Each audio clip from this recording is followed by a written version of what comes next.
അച്ഛാ, ഫ്രാൻസിസ് മാർപ്പാപ്പയുടെ വിയോഗം യൂറോപ്പിലും, അതായത് വത്തിക്കാനിൽ ലോകം മുഴുവനും ദുഃഖകരമായൊരു സംഭവമാണ്. കഴിഞ്ഞ ഈസ്റ്ററിൻ്റെ സന്തോഷത്തിൽ നിന്ന് ഈ ഒരു വിയോഗ വാർത്തയിൽ എല്ലാവരും ഞെട്ടിയിരിക്കുന്ന ഒരു സമയം കൂടിയാണ്. എന്തായാലും ഫ്രാൻസിസ് മാർപ്പാപ്പയുടെ ഭൗതിക ശരീരം നമുക്കിപ്പോൾ കാണാൻ പറ്റിയതുമായി ബന്ധപ്പെട്ട ദൃശ്യങ്ങൾ വത്തിക്കാൻ മീഡിയ പുറത്തുവിട്ടു. വത്തിക്കാനിലേക്ക് ഇപ്പോൾ ജനലക്ഷങ്ങൾ ഒഴുകിക്കൊണ്ടിരിക്കുകയാണ്. ഇപ്പോൾ തന്നെ 10,000 എത്തിയിരിക്കുന്നു. അച്ഛൻ ഇപ്പോൾ ജർമ്മനിയിലാണ്, യൂറോപ്പിലാണ്. അച്ഛൻ എന്താണ് ഇപ്പോൾ അവിടുത്തെ ആ ഒരു അനുഭവം പറയാനുള്ളത്? ജർമ്മനിയിൽ ഇപ്പോൾ ഈ മാർപ്പാപ്പയുടെ വിയോഗ വാർത്ത അറിഞ്ഞതുമായി ബന്ധപ്പെട്ടുള്ള വാർത്ത.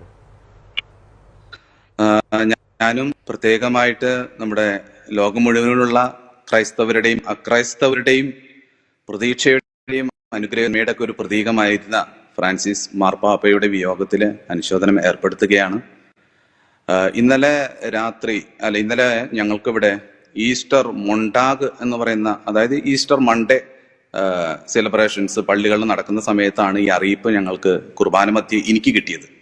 ഉടനെ തന്നെ ജനങ്ങളെ അറിയിക്കുകയും ഞങ്ങൾ നിശബ്ദമായി മാർപ്പാപ്പയ്ക്ക് അല്പസമയം എഴുന്നേറ്റ് നിന്ന് പ്രാർത്ഥിക്കുകയൊക്കെ ചെയ്തു. വലിയൊരു ഷോക്കാണ് ഈ വാർത്ത സ്വീകരിച്ചു തന്നെ. അപ്പോൾ യൂറോപ്പിലെ ജർമ്മനിയിലാണ് ഞാൻ ജോലി ചെയ്യുന്നത്.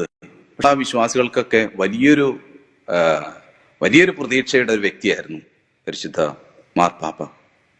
പിന്നെ എന്നെ സംബന്ധിച്ചിടത്തോളം ഞാൻ പല പ്രാവശ്യം റോമില് വത്തിക്കാനില് പോകുന്ന സമയങ്ങളിലൊക്കെ എങ്ങനെയെങ്കിലൊക്കെ പേപ്പൽ ഓഡിയൻസ് അതിനകത്ത് പങ്കെടുക്കാനായിട്ട് ഞാൻ പരിശ്രമിക്കാറുണ്ട്. അപ്പോൾ ഒരു തവണ പങ്കെടുത്തപ്പോൾ അതിനകത്ത് ഏറ്റവും അടുത്ത് തന്നെ മാർപ്പാപ്പയൊന്ന് കാണാനുള്ള ഒരു അവസരം എനിക്ക് ഉണ്ടായിട്ടുണ്ട്. ആ മുഖത്തെ പുഞ്ചിരിയാണ് ഇന്നും മായാതെ നിൽക്കുന്ന ഏറ്റവും വലിയൊരു കാര്യമായിട്ട് എനിക്ക് തോന്നിയിട്ടുള്ളത്. പിന്നെ ഫ്രാൻസിസ് മാർപ്പാപ്പ 3 വാക്കുകളിൽ ഒതുക്കാനാണ് ഞാൻ എപ്പോഴും ആഗ്രഹിക്കുക. മാർപ്പാപ്പയെ ഒരു മനുഷ്യത്വത്തിന്റെ പ്രതീകം, നന്മയുടെ പ്രതീകം, എല്ലാത്തിനും ഉപരിയായി കാരുണ്യത്തിന്റെ ഒരു മുഖം, അതാണ് ഞാൻ എപ്പോഴും കണ്ടിട്ടുള്ളത്. മിഷണറി കോൺഗ്രിഗേഷൻ MSTയിലെ അംഗം എന്നുള്ള നിലയിൽ ആഗോളതലത്തിൽ സിറമലബാർ സഭ മിഷൻ ചൈതന്യത്തിൽ ചെയ്യുന്ന പ്രവർത്തനങ്ങളെക്കുറിച്ച് മാർപ്പാപ്പയായിട്ട് സംസാരിക്കുമ്പോൾ, അല്ലെങ്കിൽ മാർപ്പാപ്പയ്ക്ക് അതേക്കുറിച്ചുള്ള വീക്ഷണത്തെക്കുറിച്ചൊന്ന് പറയാമോ? MST സഭാ സമൂഹത്തിന്റെ 50ാം ജൂബിലിയുടെ നിറവിലായിരുന്നു.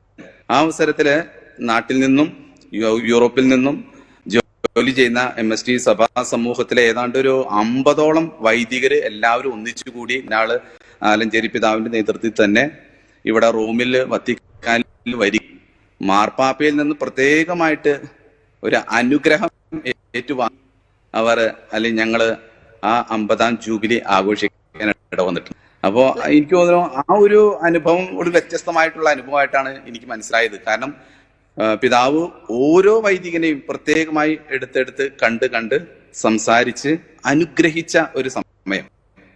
മാർപ്പാപ്പ ആരെ കണ്ടാലും പ്രാർത്ഥനാ സഹായം അങ്ങോട്ട് ആവശ്യപ്പെടുന്ന ഒരു മനോഭാവം, അതൊരു എളിമയുടെ ഏറ്റവും ഉദാത്ത മാതൃകയായിട്ട് എനിക്ക് പലപ്പോഴും തോന്നിയിട്ടുണ്ട്. കാരണം ഏത് വൈദികനാണേലും അല്ലെങ്കിൽ മാർപ്പാപ്പയാണേലും പ്രാർത്ഥനാ സഹായം നമ്മൾ സ്വീകരിക്കുക എന്ന് പറയുന്നത് ഞങ്ങളുടെ കൂടെയും ഒരു ഉത്തരവാദിത്തമാണ്. മാർപ്പാപ്പ സ്വയം ജനങ്ങളോട് എനിക്ക് വേണ്ടി പ്രാർത്ഥിക്കണമെന്ന് ആവശ്യപ്പെടുക എന്ന് പറയുമ്പോൾ തന്നെ ആ എളിമയാണ് പലപ്പോഴും തോന്നിയിട്ടുള്ളത്. പിന്നെ അതായത് ആടുകളുടെ മണമുള്ളവനായിരിക്കണം ഇടയൻ. എനിക്ക് തോന്നുന്നു അവസാന നിമിഷം വരെ മാർപ്പാപ്പ ജനങ്ങളോടൊപ്പമായിരുന്ന ഒരു മാർപ്പാപ്പ. അതായത് മരണത്തിന് തൊട്ടു മുമ്പും ജനങ്ങളെ കണ്ട് അഭിവാദ്യം ചെയ്ത് അവർക്ക് ആശീർവാദം നൽകി അവരോടൊപ്പം സംസാരിച്ചിട്ടാണ് സ്വർലോകത്തിലേക്ക് മാർപ്പാപ്പ വിടവാങ്ങുന്നത്.